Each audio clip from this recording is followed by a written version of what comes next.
Number 27 சிறகடி காசில் இன்னைக்கு என்ன நடக்குதுன்னா மீனா கிட்ட பேசிக்கிட்டு இருக்காங்க. இதுக்கு பின்னாடி ஏதோ ரகசியம் இருக்கு, அவனுக்கு பின்னாடி அந்த மலேசியா பொண்ணு தான் இருக்கணும் அப்படின்னு கேட்க, முத்து யாருங்க அவங்க அம்மாவை சொல்றீங்களா அப்படிங்கவும், ஆமா மீனா அவங்க அம்மா மலேசியால இருக்காங்கன்னு சொன்னாங்கல்ல, அவங்க தான் ஏதோ பண்றாங்க, இது நம்ம கண்டுபிடிக்கணும் அப்படின்னோடனே மீனா, இது எதுக்குங்க நமக்கு தேவையில்லாத வேலை, அவங்க பாட்டியே கண்டுக்காதீங்கன்னு சொல்லிட்டாங்க அப்படின்னு சொல்லவும் அதுக்கு முத்து, அதெல்லாம் இல்லை மீனா, கிறிஷு ரொம்ப பாவம், ரொம்ப எப்பவும் சோகமா இருக்கான், கண்டிப்பா இதை கண்டுபிடிக்கணும் அப்படின்ட்டு பாட்டிக்கு பக்கத்து நம்ம பாட்டியோட பக்கத்து ஊரில் தானே அந்த கிறிஷோட பாட்டியோட தங்கச்சி வீடு இருக்குது, பாட்டிகிட்ட சொல்லி விசாரிக்கணும் அப்படின்னு சொல்லவும் இதெல்லாம் ரோஹிணி பக்கத்துலேருந்து ஒட்டிக்கிட்டு இருக்காங்க. இல்லை மனோஜும் விஜயும் சேர்ந்து ரோஹிணி வெளியே தள்ளுறாங்க. என்னை ஏமாத்திட்டல, நீ நம்ப வச்சு கழுத்தறுத்துட்டலங்கிறான் அப்படின்னு மனோஜும் அவங்க அம்மா, ஏண்டி ஒரு பிள்ளையை பெத்திட்டு என் பிள்ளைய வாழ்க்கைக்கு எடுக்க வந்திய தரங்கட்டவள் அப்படின்னு சொல்லி கண்ட மினிக்கு திட்டி வெளியே தள்ளுறாங்க. உடனே ரோஹிணி வேண்டாட்டி ஏமாத்தி நான் தெரியாமல் பண்ணிட்டேன், என்னை மன்னிச்சிருங்கன்னு அழுறாங்க, காலில் விழுந்து கெஞ்சுறாங்க. திடீர்னு முடிச்சு பார்த்தா கனவு. உடனே மனோஜ் எந்திரிச்சு, என்னாச்சு ரோஹிணி, எதுக்கு என்ன பயந்துட்டியா அப்படின்னு கேட்கவும் உடனே ரோஹிணி அவங்க மேலே சஞ்சுக்கிட்டு, மனோஜ் என்னை விட்டு போயிட மாட்டேல்ல மனோஜ், என்னானாலும் என்னை விட்டு போயிடாத மனோஜ், நீ இல்லாமல் என்னால் இருக்க முடியாது அப்படிங்கிறாங்க. உடனே மனோஜ், நான் ஏன் உன்னை விட்டு போக போகிறேன் ரோஹிணி, நீ இல்லாமல் என்னால் இருக்க முடியாது, ஏதோ நினச்சி பயந்துருக்கு, நீ பாடு அப்படின்னு சொல்லி படுக்க வச்சுட்டாங்க. அடுத்த சீனில் மீனா கடையிலலாம் பூ போட்டுட்டு அவங்க ஸ்கூட்டியில் எடுத்து போயிட்டுருக்காங்க. ஒரு ஹார்ன் அடிச்சுட்டு மீனா பின்னாடியே துரத்துறாங்க. மீனா எங்கே போனாலும் பின்னாடியே போகிறான். உடனே மீனா பயந்துட்டு, இங்கே இது பக்கத்தில் தானே வித்யா வீடு இருக்கு, அங்கே போயிடலாம் அப்படின்னு நினச்சிட்டு இருக்காங்க.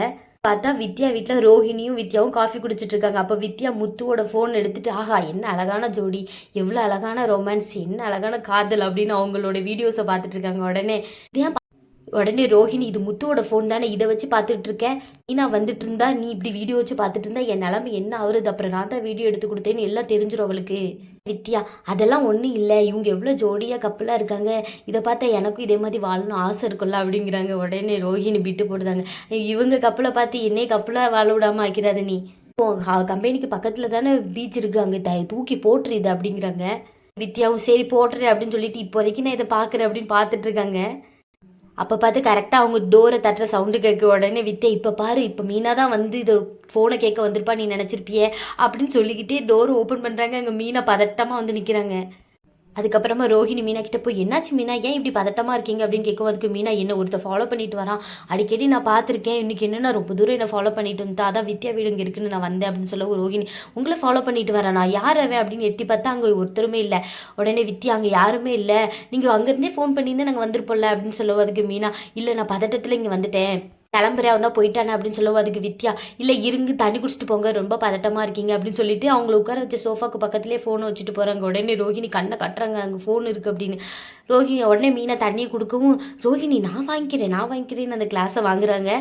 சரி நான் கிளம்புறேன் அப்படிங்கிறாங்க. உடனே வித்யா, இருங்கன்னு சொல்லவும் ரோஹிணி, அதுதான் அவங்க கிளம்புறேங்காங்கல்ல, அவங்களுக்கு நிறைய வேலை இருக்கும் அப்படின்னு சொல்லிட்டு மீனாவை அனுப்பி வச்சிடறாங்க. அதுக்கப்புறம் மீனா போனோன்னு ரோஹிணி வித்யாவை திட்டுறாங்க, நீ என் வாழ்க்கையில் இப்படி விளையாட பார்த்தியே, ஒழுங்காக அந்த ஃபோனை கடலில் தூக்கி போடு அப்படின்னு சொல்லிட்டு அங்கேருந்து கிளம்பிடுறாங்க ரோஹிணியும். அடுத்த சீனில் முத்து அவங்க ஃப்ரெண்ட்ஸ் கேங்கோட கார் ஷெட்டில் நிற்காங்க. அங்கே ஒருத்தவங்களுக்கு பிறந்த நாள், கேக் வெட்டி கொண்டாடுறாங்க. அதுக்கப்புறம் அவங்க தம்பியை இதான் என் தம்பி முருகன் அப்படின்னு இன்ட்ரடியூஸ் பண்ணி வைக்கிறாங்க. அதுக்கப்புறம் தம்பி நான் தான் படிக்க வச்சேன், இப்போ நல்லா சம்பாதிச்சு பெரிய இடத்துல வேலை பார்க்க, இன்ஜினியரிங்காக இருக்கா, 50,000 சம்பாதிக்கா அப்படின்னு பெருமையாக பேசுகிறாங்க. உடனே ஆமாம் எங்கள் அண்ணன் தான் என்ன படிக்க வச்சாங்க அப்படின்னு அவங்க தம்பின்னு சொல்லிக்கிறாங்க. உடனே முத்து அவங்க அண்ணன்கிட்ட, என்ன உங்கள் தம்பிக்கு இன்னும் கல்யாணம் பேசலையா அப்படின்னு கேட்கவும், அவன் லவ் பண்ணி தான் கல்யாணம் பண்ணுவேங்கான், ஒரு பொண்ணையை வேற பார்த்துட்டு இருக்கான், நான் இன்னும் கரெக்ட் பண்ணிட முடியல, அதை தான் சொல்லிட்டு இருக்கான், நீ ஏதாவது டிப்ஸ் இருந்தால் கூட அப்படின்னு முத்து சொல்கிறாங்க. உடனே சுற்றி இருக்கிற எல்லாரும் ஆளாளுக்கு ஒரு முக்க டிப்ஸ் சொல்லி இது பண்ணுறாங்க. முத்து உடனே அந்த பையனை தனியாக கூப்பிட்டு போய், என்னடா அந்த பிள்ளை எந்த லெவலில் இருக்குது உங்கள் லவ், எங்கே பார்த்துருக்கியா பேசியிருக்கியா அப்படின்னு கேட்குறாங்க. உடனே அவங்க ஃப்ரெண்டோட தம்பி முருகன், அதெல்லாம் இல்லை இன்னும் பார்த்துட்டே தான் இருக்கேன், பேசவே இல்லை அப்படிங்கவும் முத்து கொஞ்சம் டிப்ஸ் கொடுக்குறாங்க. அந்த பொண்ணுகிட்ட போய், நான் இன்றைக்கி உங்களை பார்த்துட்டு போகணுன்னு எங்கள் ஆஃபீஸில் எனக்கு ப்ரொமோஷன் கிடந்துச்சு அப்படி இப்படின்னு பில்டப் பண்ணி சொல்லி அவங்க பேசுனாங்கன்னா அடுத்த டைம் போய் பேசு, இல்லைன்னா அப்படியே